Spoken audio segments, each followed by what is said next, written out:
بھی ہے، پینا بھی ہے، پہننا بھی ہے، رہنا بھی ہے، لیکن ہمارا مقصود کاروبار، ملازمت، تجارت، زراعت نہیں، مقصود عبادت ہے، اور ہم نے بات کو الٹ کر دیا۔ ایسے ہی بات ہے کہ نہیں؟ اور کوئی کہے تو کہتے ہیں جی بڑا مشغول، لعنت ہے اس شغل پر جو اللہ کی عبادت سے غافل کرے، اس شغل میں کیا خیر ہوگی؟ تو ایک دعا کیا ہے؟ سبحان ربی العظیم، کم از کم 3 مرتبہ اور زیادہ مرتبہ جتنا چاہے، لیکن اگر امام ہو تو پھر بہت زیادہ دفعہ نہ کہے، مقتدیوں کا خیال رکھے۔ ایک اور دعا یہ ہے سبوح قدوس رب الملائکۃ ورب الروح، میرے ساتھ مل کے کہیے سبوح قدوس رب الملائکہ ورب الروح۔ رب الملائکہ، اے اللہ، اے ہمارے پروردگار، آپ اپنی حمد کے ساتھ پاک ہیں، اے میرے اللہ مجھے معاف کر دیجیے۔ سبحانک اللہم ربنا وبحمدک اللہم اغفر لی۔ ایک چوتھی دعا یہ ہے اللہم لک رکعت، مل کے کہیے میرے ساتھ، شاید کسی کو یاد ہو جائے۔ اللہم لک رکعت وبک آمنت وبک اسلمت خشع لک سمعی وبصری ومخی وعظمی وعصبی۔ اے اللہ، میں نے آپ کے لیے رکوع کیا ہے، وَبِكَ آمَنْتُ، اور میں آپ کے ساتھ ایمان لایا، وَبِكَ أَسْلَمْتُ، اور میں آپ کے لیے مسلمان ہوا۔ آپ کے لیے میرے کان، میری آنکھیں، میرا دماغ، میری ہڈیاں اور میرے پٹھے، ساری کی ساری چیزیں آپ کے سامنے عاجز ہو چکی ہے۔ کتنی پیاری دعا ہے۔ چاہے تو پہلی دعا پڑھے، دوسری پڑھے، تیسری پڑھے، چوتھی پڑھے یا ساری پڑھے، اور جتنا زیادہ رکوع میں ان دعاؤں کو پڑھے گا اتنا ہی اس کے لیے نفع اور خیر ہے۔ رکوع کے متعلق ایک اور بات یہ ہے کہ رکوع کی حالت میں قرآن کریم کی تلاوت نہیں کرتے۔ قرآن کریم کی جو دعائیں ہیں رکوع کی حالت میں ان کو نہیں پڑھنا۔ ترمذی شریف میں حدیث ہے، حضرت علی رضی اللہ تعالی عنہ وہ فرماتے ہیں، نہى النبی صلی اللہ علیہ وسلم عن قراءۃ القرآن فی الرکوع، نبی کریم صلی اللہ علیہ وسلم نے رکوع میں قرآن کریم کی تلاوت سے منع فرمایا۔ اور یہاں رک جائیے، قرآن کریم کی تلاوت اچھی بات ہے یا بری بات ہے؟ لیکن جو شخص رکوع کی حالت میں قرآن کریم کی تلاوت کرے اسے ثواب ہوگا یا گناہ؟ اچھی طرح سوچ کے جواب دیجیے، کیوں گناہ ہوگا؟ رسول کریم صلی اللہ علیہ وسلم نے جیسے فرمایا ہے ویسے ہی درست ہے، اپنی مرضی نہیں چلتی۔ جس نے اپنی مرضی چلانی ہے وہ کسی اور دین میں چلا جائے۔ دین اسلام میں چلتی ہے تو کس کی؟ یا عرش والے رب کی یا مدینے والے نبی کریم صلی اللہ علیہ وسلم کی۔ رکوع میں قرآن کریم کی تلاوت نہیں کرنی۔ ایک بات تو یہ ہے اور وہ پہلے گزر چکی ہے تفصیل سے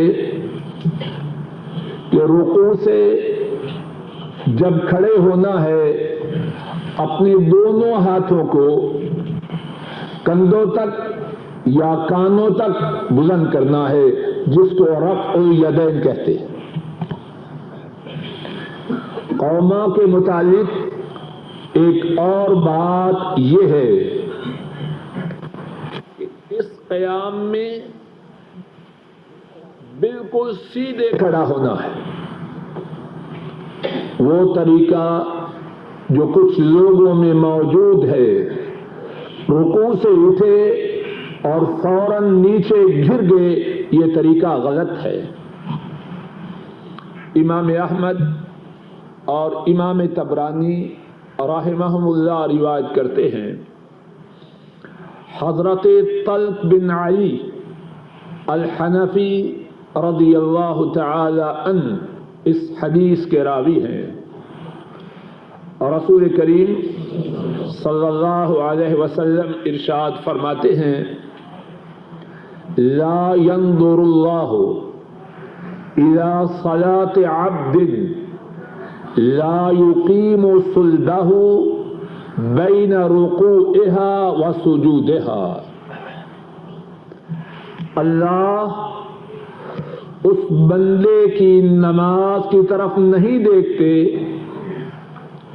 جو رکوع اور سجدے کے درمیان قیام میں اپنی پشت کو سیدھا نہیں کرتا۔ جو بندہ رکوع اور سجدے کے درمیان قیام میں اپنی پشت کو سیدھا نہیں کرتا، اللہ اس کی نماز کو نہیں دیکھتے۔ اور یہ کون سا قیام ہے؟ صلی اللہ علیہ وسلم نے اس بارے میں امت کی کیا رہنمائی فرمائی ہے، توجہ سے سنیے اور اس بات کو اپنے سینوں پر نقش کیجیے اور اپنے گھروں میں بھی جا کے بتلائیے۔ لا ينظر اللہ الى صلاة عبد لا يقيم صلبه بين ركوعها وسجودها۔ اللہ اس بندے کی نماز کو نہیں دیکھتے جو بندہ رکوع اور سجدے کے درمیانی قیام میں اپنی پشت کو سیدھا نہیں کرتا۔ اور جب اللہ اس نماز کو دیکھیں گے ہی نہ تو کیا وہ نماز اللہ کے ہاں قبول ہوگی؟ فریضہ ادا ہوگا، اس نماز پہ ثواب ملے گا؟ اس سے پہلے کہ کل قیامت کے دن ہمارا کھاتا ایسی نماز کی وجہ سے نماز کی نیکی سے خالی ہو، ابھی سے نماز کی اصلاح کرے۔ اس قیام کے متعلق ایک اور بات یہ ہے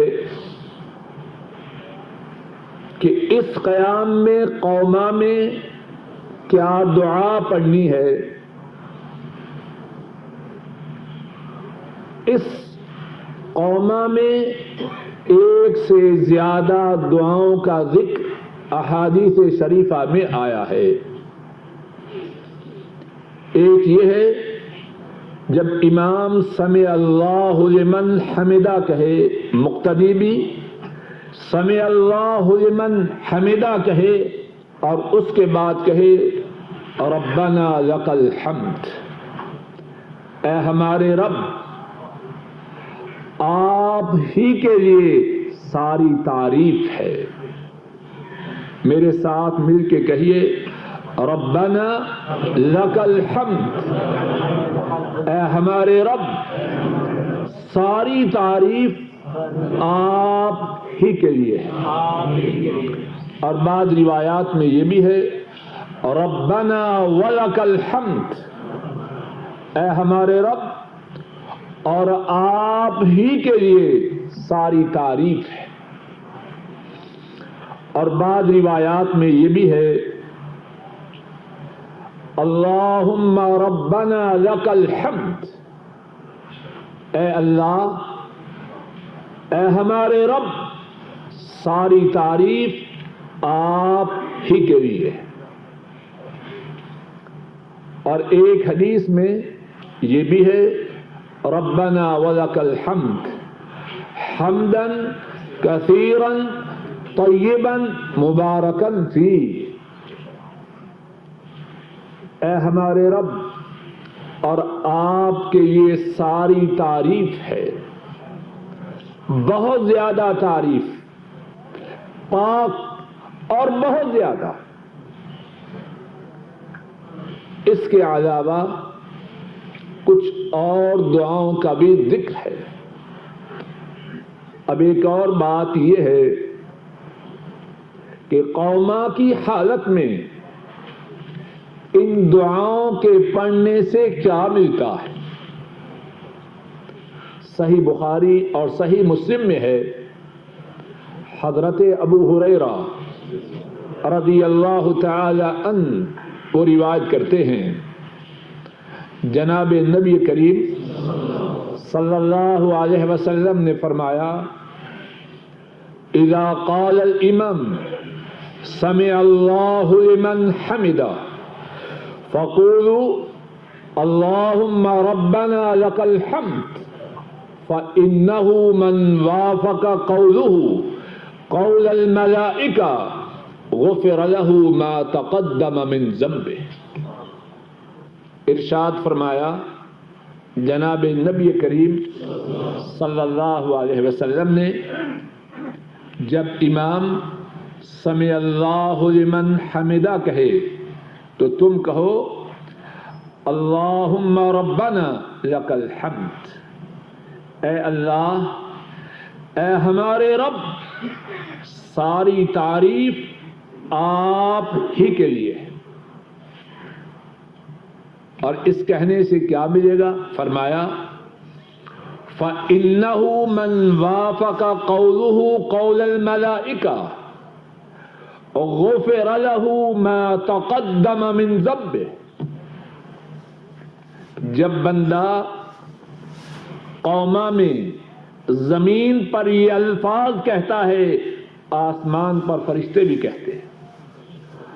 اور فرمایا جس کا یہ الفاظ کا کہنا فرشتوں کے کہنے کے ساتھ مل جائے، اس کے سابقہ گناہوں کو معاف کر دیا جائے. کتنی بڑی بات ہے، کتنی بڑی سعادت ہے. اور ہمارے جو بھائی سیدھے کھڑے ہی نہیں ہوتے وہ اس سعادت کو کیسے پائیں گے؟ اور دوسری دعا ربنا ولک الحمد حمدا کثیرا طیبا مبارکا فیہ، اس کی کیا فضیلت ہے. صحیح بخاری میں ہے، حضرت رفاع بن رافع رضی اللہ تعالی عنہ وہ روایت کرتے ہیں، فرماتے ہیں کنا نصلی وراء النبی صلی اللہ علیہ وسلم فلما رفع رأسه من الركعة قال سمع اللہ لمن حمدہ. حضرت رفاع بیان کرتے ہیں ہم جناب نبی کریم صلی اللہ علیہ وسلم کی امامت میں آپ کی ابتدا میں نماز ادا کر رہے تھے.